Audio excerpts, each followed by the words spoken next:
नमस्कार। प्रस्तुत है आज का चिंतन। साधना का अर्थ है अपने आप को साधना। साधना को दूसरे शब्दों में संस्कृति कह सकते हैं।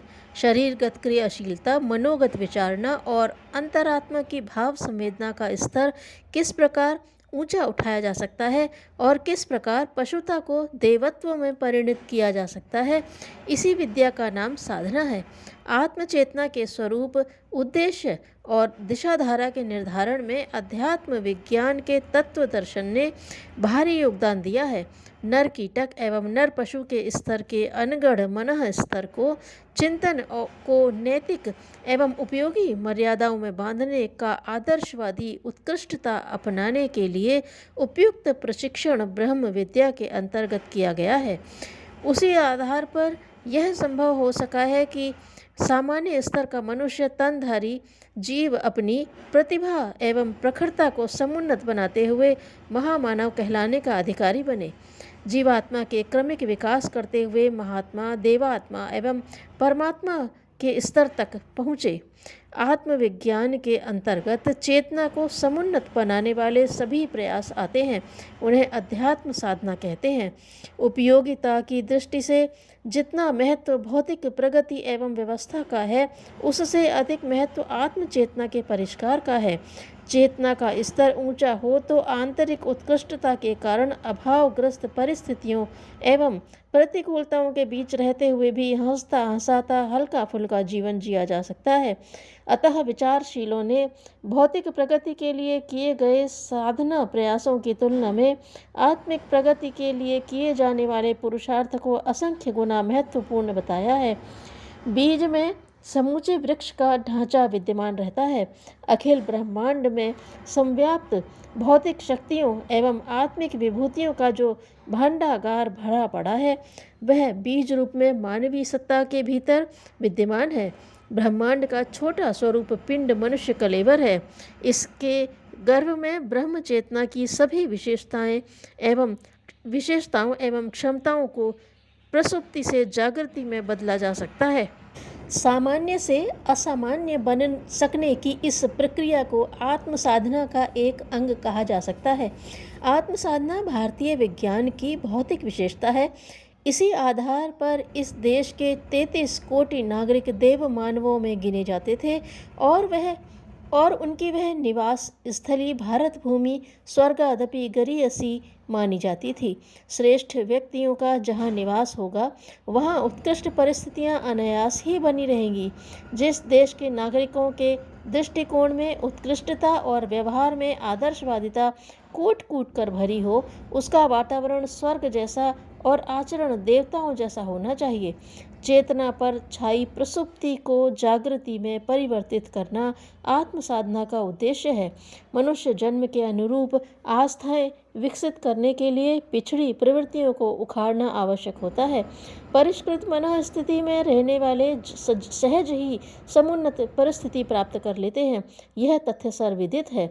साधना द्वारा व्यक्तित्व का परिशोधन करते हुए सर्वतोमुखी प्रगति के पथ पर असंदिग्ध रूप से बढ़ा जा सकता है। इस विद्या को संसार की सर्वोपरि विद्या कहा गया है।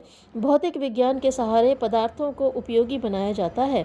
आत्मविज्ञान के सहारे अंतश्चेतना की प्रखरता उभरती है। यह साधना मनुष्य को सामान्य से असामान्य बनाती है।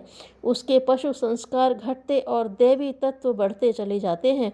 इस प्रगति की प्रक्रिया अनेक ऐसे सुखद परिणामों के रूप में सामने आती है, जिन्हें ईश्वरीय अनुग्रह एवं दैवी वरदान का नाम देने में किसी को कोई आपत्ति नहीं होनी चाहिए।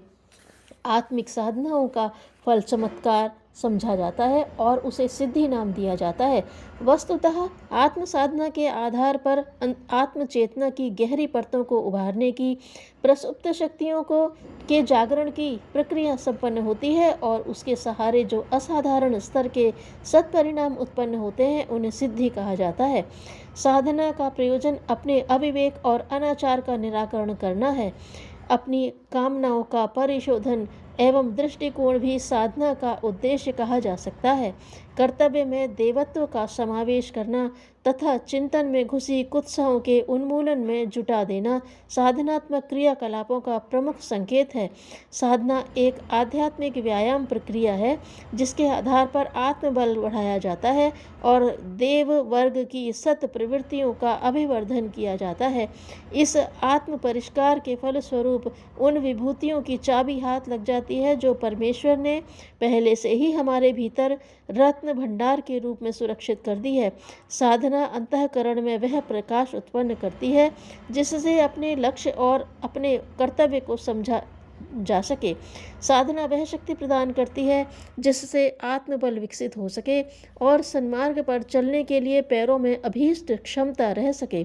साधना वह साहस उत्पन्न करती है जिसके आधार पर प्रलोभनों और आकर्षणों को दुत्कारते हुए कर्तव्य की चट्टान पर दृढ़तापूर्वक अग्रसर रहा जा सके और हर विघ्न बाधा कष्ट कठिनाई का धैर्य और संतुलन के साथ सामना किया जा सके। साधना का वरदान महानता है। साधना जितनी सच्ची और प्रखर होती है उतने ही हम महान बनते चले जाते हैं। तब हमें किसी से कुछ मांगना नहीं पड़ता, ईश्वर से भी नहीं।